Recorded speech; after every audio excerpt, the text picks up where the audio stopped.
होगा तांडव। तो भाइयों, आज हम आप सभी लोगों के साथ तांडव पे बात करेंगे। तो भाई सबसे पहले मैं आपको बता दूं, और हाँ, मैं आपको बताना चाहता हूँ, मैं कोई एक्सपर्ट नहीं हूँ। कल को ये चच्चा हमसे कुछ कहने ना लगे। तांडव की कहानी की शुरुआत होती है चुनाव से भाई। क्या चुनाव चल रहा होता है, वहाँ कोरोना जैसी बीमारी भी भाग जाती है। तो भाई एक तरफ चुनाव का माहौल है पूरी जोर से, और दूसरी तरफ किसान भाइयों का धरना चल रहा है। इसमें शुरू से ही गालियों की बौछार होने लगेगी।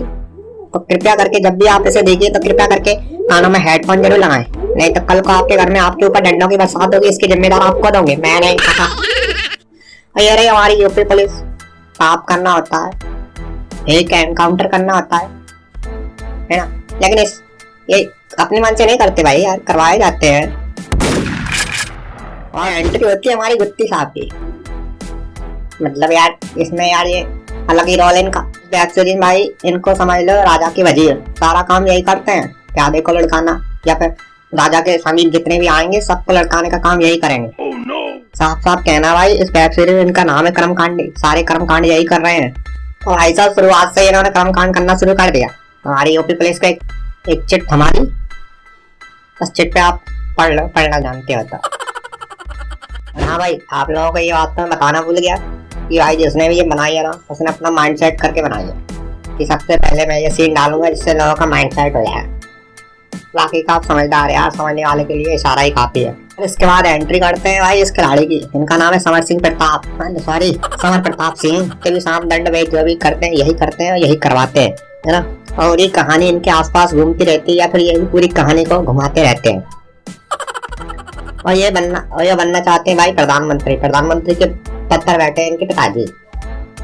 तो भाई जाहिर सी बात है, प्रधानमंत्री बनना है तो पहले पिताजी को हटाना पड़ेगा। ये काम बखूबी से कर भी देते हैं भाई।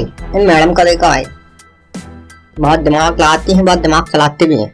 इस वेब सीरीज में इन साहब की एंट्री होती है, इनका नाम होता है शिवा। लेकिन ये हमारी भावनाओं से खेल गए भाई।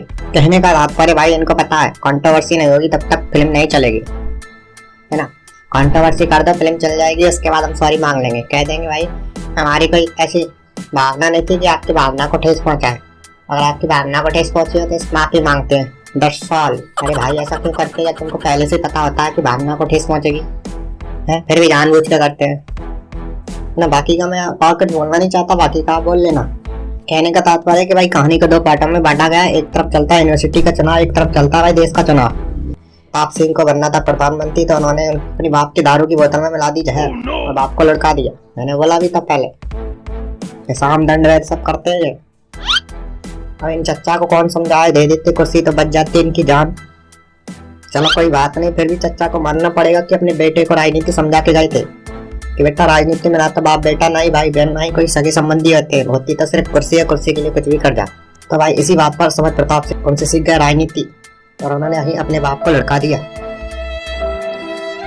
भाई पूरे देश में फैल जाती है कि भाई हार्ट अटैक से प्रधानमंत्री की मृत्यु हो गई, ना कि जहर देने से। इसके बाद क्या न्यूज वाली न्यूज छापेंगे, खबर छापेंगे, और उसके बाद पार्टी की बोर्ड मीटिंग होगी और नेक्स्ट प्रधानमंत्री का नाम चुना जाएगा। यही सब चल रहा होता है कहानी में। अगर मैं आपको बताने ही भूल गया कि ये दोनों पति पत्नी हैं, मन से मान चुके हैं, लेकिन इन्होंने वो सारे काम किए हैं बट शादी नहीं की है। बाकी का आप समझदार है, ठीक है ना। अब भाई इधर दूसरे पार्ट में आ जाओ, यूनिवर्सिटी की कहानी। भाई साहब ने एक फेक वीडियो बना के डाल दिया सोशल मीडिया पे हो गया वायरल। उनको बनाया किस लिए था कि अपने दोस्त को बचाने के लिए, और उसके बाद वायरल होने के बाद तो पता ही है आपको किस तरह से हीरो और ईगो नेता बनी जाते हैं। तो इनकी राजनीति चमकने लगती है जैसे टिकटॉकर वालों की चमकती है।